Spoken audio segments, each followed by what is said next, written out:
Hello everyone, welcome to our channel MSBS students. आज का जो हमारा टॉपिक है वो है आपकी बुक का लेसन नंबर 1 संविधान क्यों और कैसे में संविधान सभा की समितियों की नियुक्ति।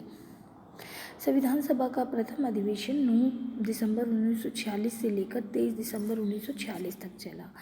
इसमें कुल 5 अधिवेशन हुए थे। दूसरा अधिवेशन 20 जनवरी 1947 से 25 जनवरी 1947 तक। तीसरा अधिवेशन 22 अप्रैल 1947 से 2 मई 1947 तक। चौथा अधिवेशन 14 जुलाई 1947 से 31 जुलाई 1947 तक। और पांचवा अधिवेशन 14 अगस्त 1947 से 30 अगस्त 1947 तक जारी रहा था। इन अधिवेशनों में महत्वपूर्ण निर्णय लिए गए थे और इन अधिवेशनों में संविधान सभा की कुछ समितियों की नियुक्ति की गई, जो इस प्रकार है।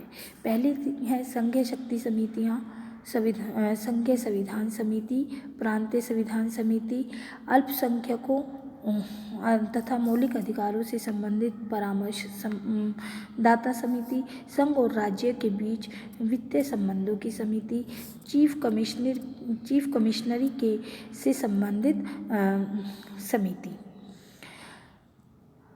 संविधान का पहला प्रारूप।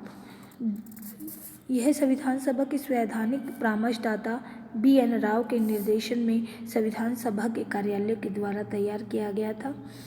प्रारूप तैयार करने से पहले कार्यालय ने लगभग 60 देशों के संविधान के बारे में के संबंधों में महत्वपूर्ण तथ्य 3 ग्रंथों में प्रकाशित किए थे और उनकी प्रतिलिपियां इन्होंने अपने सदस्यों को दे दी थी। और पहला प्रारूप तैयार करने के बाद संविधान सभा के जो अध्यक्ष थे डॉक्टर राजेंद्र प्रसाद, उन्होंने संवैधानिक परामर्शदाता BN राव को विश्व के प्रमुख संविधान विशेषज्ञों से विचार विमर्श करने के लिए अमेरिका, कनाडा, आयरलैंड, इंग्लैंड आदि देशों में भेजा था। संविधान सभा का दर्जा। 15 अगस्त 1947 को भारत का विभाजन कर दिया गया और इस तरह से भारत और पाकिस्तान 2 स्वतंत्र राज्यों का जन्म हो गया। ब्रिटिश प्रधानमंत्री एटली ने कहा था कि इस एक्ट के द्वारा भारत के लिए कोई नया संविधान नहीं बनाया गया है, बल्कि यह एक्ट केवल एक आदेशात्मक अधिनियम था, अर्थात इसके द्वारा भारत और पाकिस्तान के प्रतिनिधियों को अपने अपने संविधान बनाने की पुनः शक्ति मिल गई थी। स्वाधीनता पाने के बाद संविधान सभा की जो स्थिति थी, इसमें महत्वपूर्ण बदलाव आया। क्या था?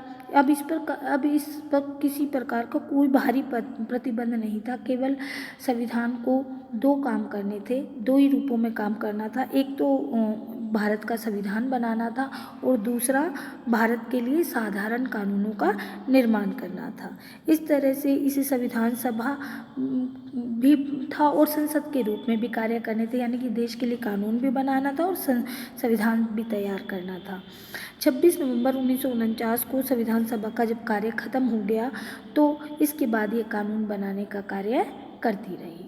नेक्स्ट आता है मसूदा समिति। संविधान सभा का जो 5वां अधिवेशन था 14 अगस्त 1947 से 30 अगस्त 1947 तक चलता रहा था। अलग अलग समितियों के आधार पर संविधान का मसूदा तैयार करने के लिए 29 अगस्त 1947 को संविधान सभा ने डॉक्टर BR अम्बेडकर यानी भीमराव अम्बेडकर को मसूदा समिति का अध्यक्ष नियुक्त कर दिया था।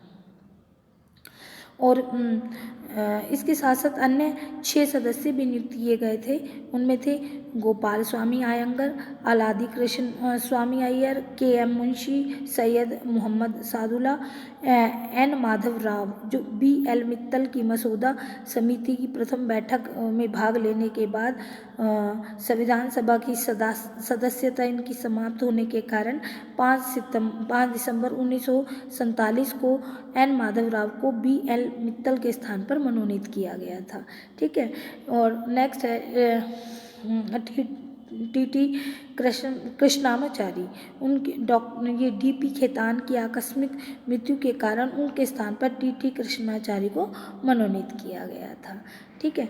इस समिति के द्वारा तैयार किए गए मसौदे को 21 फरवरी हाँ, तैयार किए गए मसौदे को 21 फरवरी 1948 को संविधान सभा में विचार के लिए रखा, जिसमें 315 अनुच्छेद थे और 8 अनुसूचियां थी। मसौदे में संशोधन के लिए 7,635 प्रस्ताव पेश किए गए थे और जिनमें 2,437 पर विचार किया गया था। जो संविधान सभा का तीसरा वाचन है वो 14 नवंबर 1949 को आरंभ हुआ था और 26 नवंबर 1949 को डॉक्टर भीमराव अंबेडकर द्वारा संविधान को पारित करने के लिए रखा गया प्रस्ताव पास हुआ था। ठीक है, और संविधान सभा में उपस्थित 284 सदस्यों ने संविधान पर हस्ताक्षर किए और इस पर डॉक्टर राजेंद्र प्रसाद ने संविधान सभा का अध्यक्ष होने के नाते इस पर अपने हस्ताक्षर किए थे। और इस संविधान के बनने में 2 साल 11 महीने 18 दिन लगे। इस दौरान 26 नवंबर 1949 तक संविधान सभा के कुल 11 अधिवेशन हुए और इसमें 165 दिन तक विचार किया गया था। संविधान सभा का 12वां और अंतिम अधिवेशन हुआ था बच्चों 24 नवंबर 1950 में।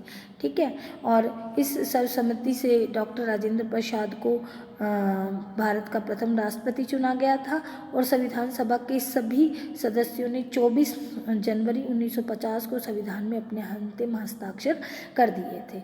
इसमें 395 अनुच्छेद, 8 अनुसूचियां और 22 अध्याय थे। आई होप आप इसे केयरफुली समझेंगे और याद करेंगे। Thank you.